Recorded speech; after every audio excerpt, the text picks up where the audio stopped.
There are 7 behaviors of toxic and useless people. I'm Justin Hitt with Inside Strategic Relations. I hope that's a good hook because there are certain characteristics and behaviors of individuals that unfortunately the rest of the world wants you to be work with them and understand their situation. But if someone has these 7 toxic behaviors, and I'll share a few of them here, there will be a full details on the website itself, and these came from a CNBC article that's pretty popular right now. That's titled "Psychology Expert Shares Toxic Signs of a Highly Insecure Person and How to Deal with Them." Now, I've got a background in psychology. I've studied sociology. Insecure people are dangerous. Insecure people will overcompensate for their insecurities rather than simply addressing them, and these things manifest. I'm going to buzz through these 7 things pretty quickly. If you see any of these 7 things going on, then listen carefully. Now, the advice that the CNBC article gives is dangerous advice because it puts you in a position of trying to fix the other person. Okay? If you run into somebody who's insecure, you cannot fix them. They have to fix themselves. This is very important to understand. We talk about building business relationships. Somebody has got to want something from you in order to be in a relationship with you from a business perspective. Now, it's not politically correct to say that in personal relationships, and sometimes you can be in a personal relationship with somebody just because you're related. But ultimately, in a business relationship, there are too many choices. They don't need you around if you're not delivering value. So in this case, if you run into somebody who is exhibiting these 7 traits, then you want to get away from them as quickly as possible. These individuals are risk-averse, they're unproductive, they're going to waste time and energy, and especially if you're in a sales position or in a leadership position, you're not going to get them to be able to go to the next step. And so it creates toxic environments. It's a real problem. Now, it's not your position to fix these people. Remember, if you see these behaviors, I'll give you advice at the end of this on what you should do that is contrary to what the CNBC article says. Now, remember, CNBC writes articles for the general population. I'm serving top performers, high-income professionals, individuals who get results and have a lot of responsibility in business. So your world's a little bit different than their world. Let's get into the 7 items. Number 1, they are overly concerned about what people think of them. If you want to be highly successful, if you want to get results in life, it doesn't matter what other people think about you, because what other people think about you, you can't control. You know, some people think I'm a pompous ass, and they ask me why I'm so arrogant, and they're all. I don't have to deal with those people anymore because I don't work with them. And then when I look back retrospectively, I find out that I've either achieved more or I have more personal satisfaction than these individuals. Now, there are cases where people have said this, and they're much more successful than I am, and they are in a position of authority, and they have examples of success, and now it's up to me to say, oh, I better listen. Because there are times where I overstep boundaries, and it's really up to me to adjust my behavior. But if someone is overly concerned about what others think and they're adjusting their behavior in order to conform to expectations, that's a problem. That person's going to make bad decisions. What I'm saying is that your results need to come from not really, you care, but you don't really care. Because opinions are like belly buttons. Everybody's got one. Number 2, they never express a firm opinion. Now, there are times I write content that is ambiguous on purpose. It doesn't go left. It doesn't go right. It's ambiguous because I want you to form your own decision. That is a writing mechanism, not a position. I do have firm opinions. I expect you to have firm opinions and certain ethical guidelines in which you live. But when you run into somebody who doesn't really express firm opinions, they're kind of loosey-goosey, they can be really relative in their positioning or decisions that they make, and that's dangerous. That's somebody that can be pressured into doing something that they don't really believe in, but it doesn't impact them, so they'll just do it anyway. And that's like the corporate cog. That's somebody who's just doing rather than thinking. This is a real problem. You need to run away from that person. Number 3, they suffer from the chronic inability to make decisions. Okay? Now, if you can't make a decision, you're going to be stuck in other people making decisions for you. And also, in many situations, especially at the executive level, a definite decision today is better than no decision tomorrow. Okay, let me explain that.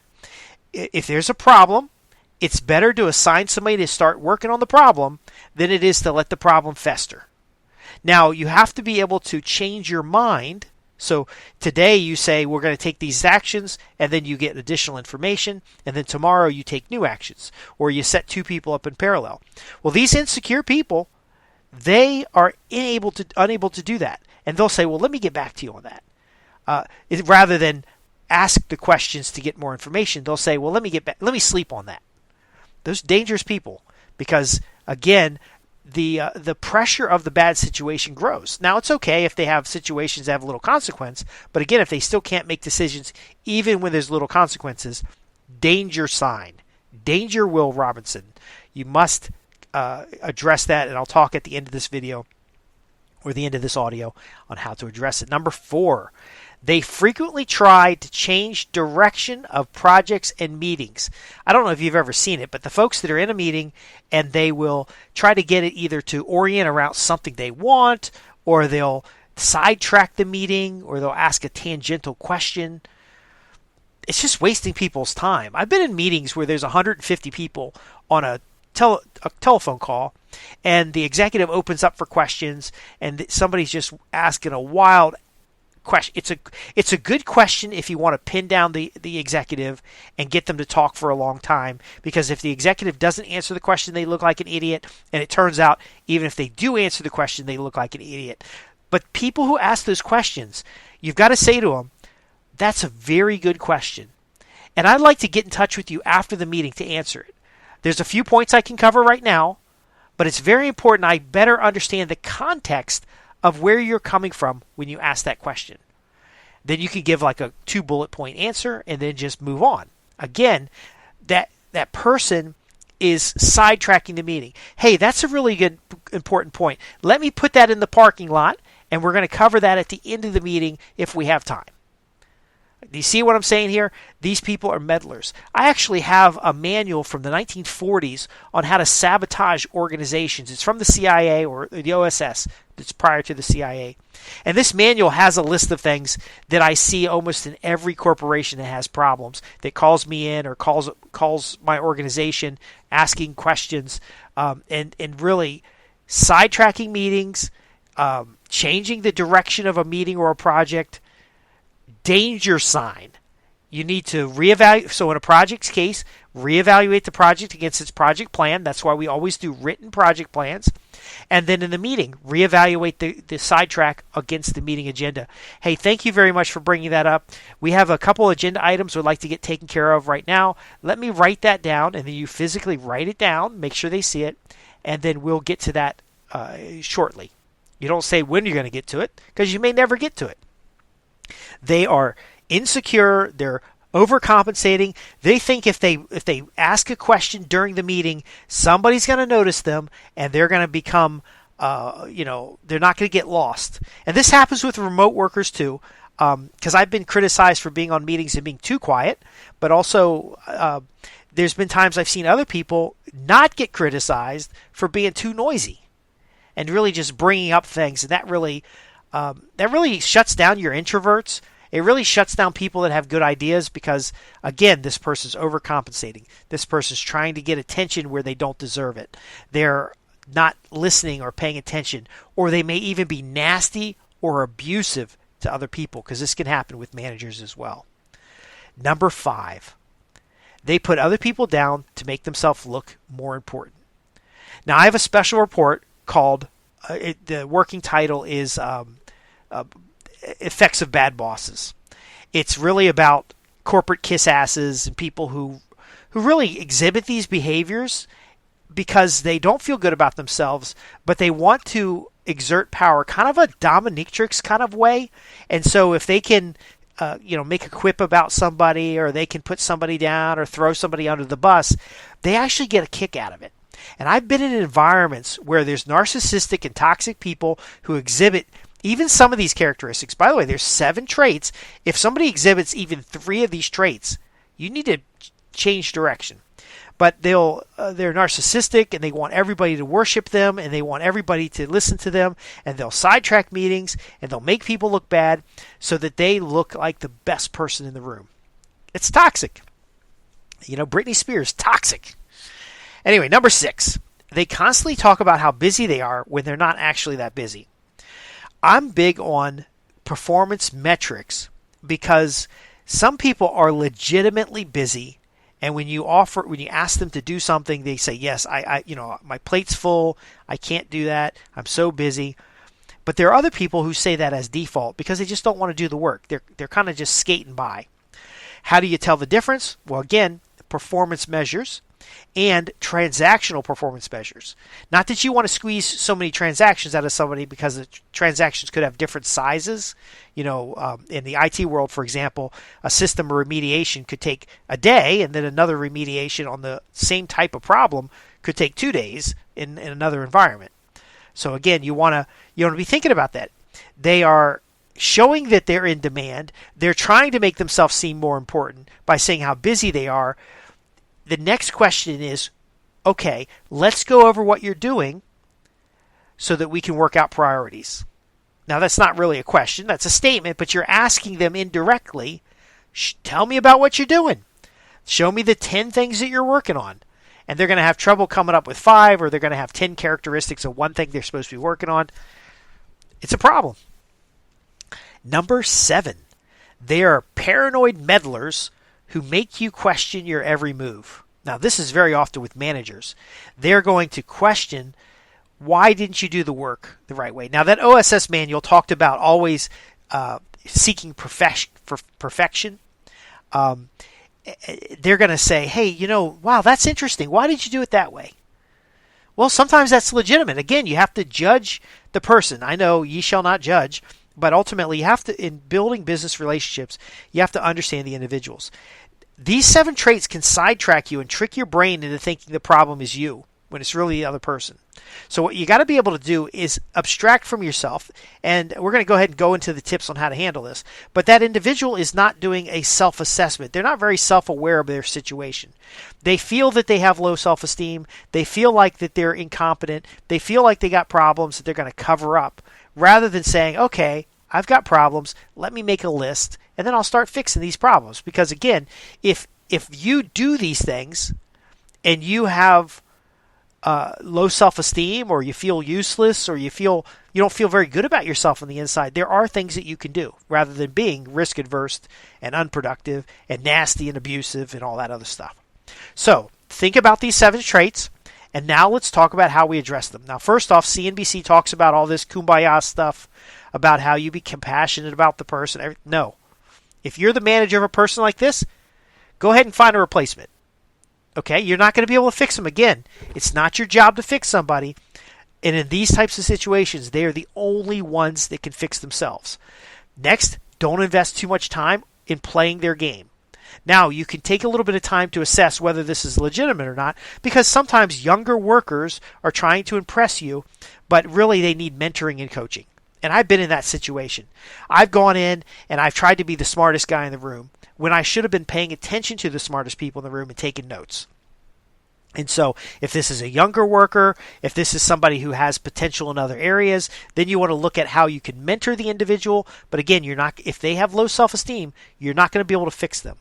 A lot of times you want to recommend an executive psychological evaluation. Now, there's better terms for that because you can have them do a strength finder, you can have them do a Colby test, but have them do some kind of assessment to determine whether or not this challenge that you're seeing in these 7 toxic behaviors is inexperience, or is it this person's messed up. Now, again, I'm not throwing shade on mental health issues. If somebody has low self-esteem, and we have a heart-to-heart, which I'm uniquely able to do that with people, and it turns out it is a self-esteem issue, and they don't feel good about themselves, and that's why they do this kind of thing. They need to go to therapy. They need to get help. You're not going to fix that in the business. Even if you like the person, you're not going to fix it. Again, as soon as they gain self-awareness, they now have the skills and capability to go solve this problem so that when they get into the workplace, they don't exhibit these 7 behaviors. So I do recommend you steer clear of them if possible. But again, do that assessment. You also want to be very careful if you have to work with somebody like this. Now, I have made mistakes. Some of you guys know that I'll use profanity and stuff like that. I have run into people who exhibit all 7 of these traits right off the back. And now that you have the expense of knowledge, you're going to say, holy crap, this guy's an idiot. Now, I've used stronger language, and those of you that have worked with me in the past know that it's something I should be working on. But ultimately, I'm a little bit compulsive, and when somebody has all 7 of these behaviors right out the gate, I go right into action mode. Okay, we need to isolate this person, get them off the team. We need to find their replacement. This person is toxic. Here's an example number 1. Here's an example number 2. And then we work it out. Because these are sometimes self-sabotage behaviors. See, now if they have self-awareness, and after you've talked to the person individually, they're like, yeah, I'm really trying to get recognized here. I'm trying to improve my career, but I don't really feel like I've got all the skills. That's a clue they got self-awareness. And then you can do the CNBC stuff while being compassionate and working with them. Get a performance improvement plan, for example, in place. Even if it's informal, start working with them. A little bit of mentoring, invest some time and assess. But again, if it's going on 2 weeks later, you got to let them go. Hire slow, fire fast. Now, when you find people that are just the opposite of all 7 of these, you don't want people that are overconfident, because overconfident could mean taking major risks. I like to work with people who are right in the middle. They're really direct about their language. They are really self-aware about their problems and challenges, and that they seek out people who compliment them in skills. Not compliment about saying nice things to them, but compliment them in their skill set. Because again, your role is to recognize the toxic traits, identify whether this is behavior because they're overcompensating or they're inexperienced, then work with the individual directly enough to determine if they have self-awareness of these negative traits. You can send them to the CNBC article, but usually people who have these problems don't see it in themselves. Okay, so it's taken a lot of work on my part not to be one of these people. It's taken a lot of work on my client's part not to be one of these people, but it doesn't mean they can't fall into that habit. Okay, sometimes we feel like we're failures. Sometimes we feel like we're not worth the success that we're getting. When you start getting into the 5% and the top 1% income levels, which, by the way, the top 5% income level is only like $400,000 a year or something. It's not really that high. You could be in that position this year because you sold a business, or you are, it's a boom economy. But next year, be in the bottom, 10%. But understand this. You want to modify your own behavior for these toxic traits, and you want to do the same assessment. Are you exhibiting these traits because you don't feel very good about yourself right now? Then you go get with a counselor.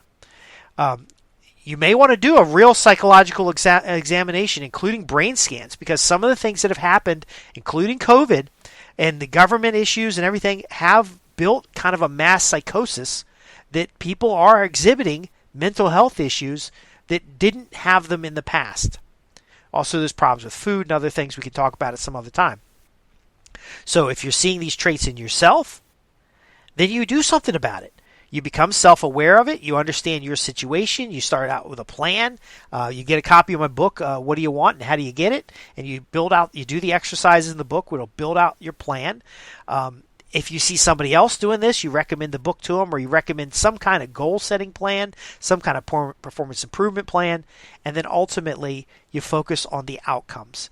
Because there are times where you're not going to feel very good about your performance, but you're still going to get better results than everybody else. So if you beat yourself up, these 7 things start happening. If you see other people doing this, these 7 things happen. And then there are some people that are really sick. They're narcissistic, but they end up getting into executive positions because they have the cutthroat mentality and the ability to really drive themselves and promote themselves.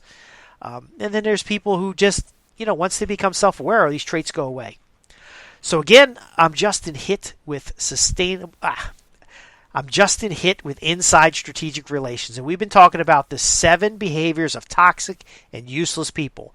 While people are exhibiting these 7 behaviors, they are useless to you and your organization.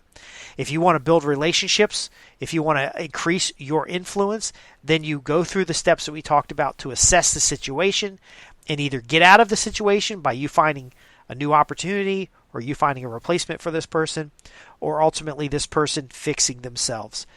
I didn't even bother to go through all the CNBC advice because a lot of it was just really too much kumbaya and doesn't work in the real world, especially when you're in the top 10% earning level, or you're in a senior leadership role, or you're in a director role.